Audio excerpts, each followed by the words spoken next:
here one of these Saturdays to make you guys laugh out loud. All right. Y'all remember Rose Nicole? She just serenaded you guys. Well, she's gonna come back on and make y'all laugh. And so put your hands together for my multi-talented friend, Rose Nicole. Thank you. It's great to be here. I've wanted to tell this story for a really long time, and I couldn't ever tell it because I didn't have a tagline, but my friend, that is the person in the story, is here tonight.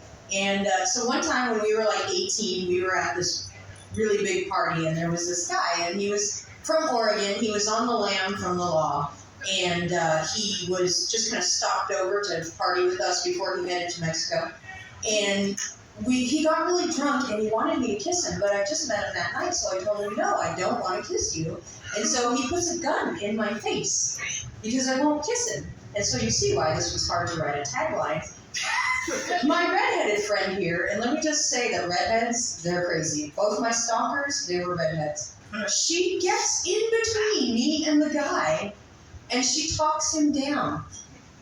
And I told her about it tonight, and I said, I want to tell this story, but I don't have a tagline. And she said, well, as I recall, I was on my period, so I got read twice that night. She's actually really hilarious. If she would have gave that tagline, you guys would be suspicious right now. Anyway, I always want to tell that story. I'll try it in later. I started doing comedy when I was 40 because by the time you're my age, you laugh at all your own jokes and you don't care if the audience laughs. So I basically waited till I was a narcissist. And I'm going to tell some political jokes, but then I'm going to tell some dating jokes. So I need you to just bear with me here. I actually went this morning to a march. There was a Poor People's Campaign march, and the point of it is kind of just to get you to vote because you may not care about the people on the ballot, but there are measures on the ballot that impact you, so you want to vote in your favor. And, we're having the truth is we are having a lot of issues in this country with civil rights, social equity, social equality, class equity, and even science. At this point, we might just want to wipe the warning labels off of cleaning products and kind of let society clean itself out, especially since the Great Reset didn't work. And our government, they could be doing things like regulating for us to end homelessness, stop inflation, deal with the climate crisis. But their priorities are more geared toward regulating things like eggs. First, it was eggnog. Then, it was Cadbury eggs. Now it's women's eggs. You better be careful because they're coming for your breakfast next. They're not going to tolerate these chicken abortions much longer. And of course, I look like Supreme Court Justice Amy Coney Barrett. Worst doppelganger ever. When I'm cute and crazy, it's endearing. But when she's cute and crazy, it's God-fearing. And it's not just a problem with the Republican Party because the Democrats have basically become the enablers of Republican policy. And their solution to everything is to vote harder. What does it even mean to vote harder? Like, should I squint my eyes while I'm reading the ballot? Should I hold the pen so tight that my hands turn white? Should I fill the ballot out while I'm holding in a painful fart? Like, what is vote harder?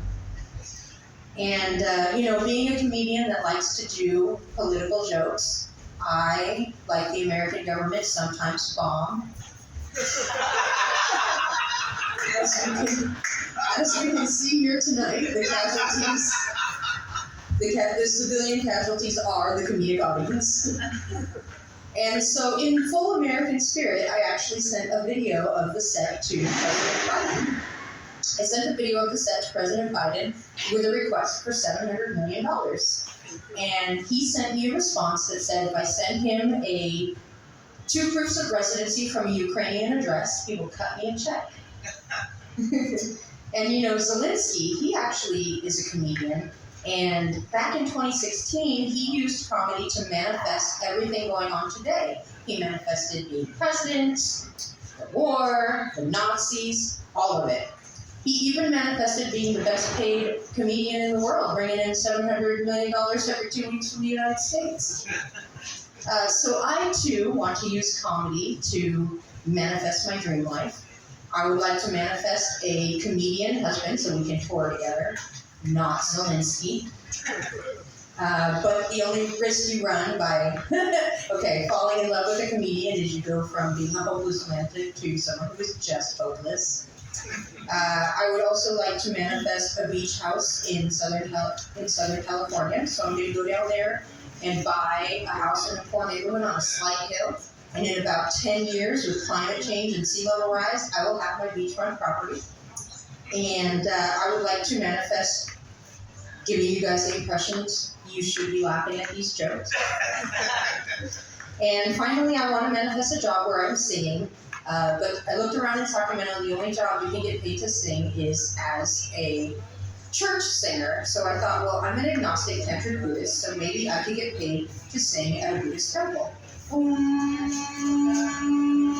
Fuck it, it pays. And you may be wondering what an agnostic tantric Buddhist is. It basically means that I haven't had sex in so long, I think my imagination is better than the real thing. About a year in, I switched hands. You've already seen my own face. And I'm going to wrap up there and cut half the joke off because I'm at my time. So I'll just send this guy to the bank too.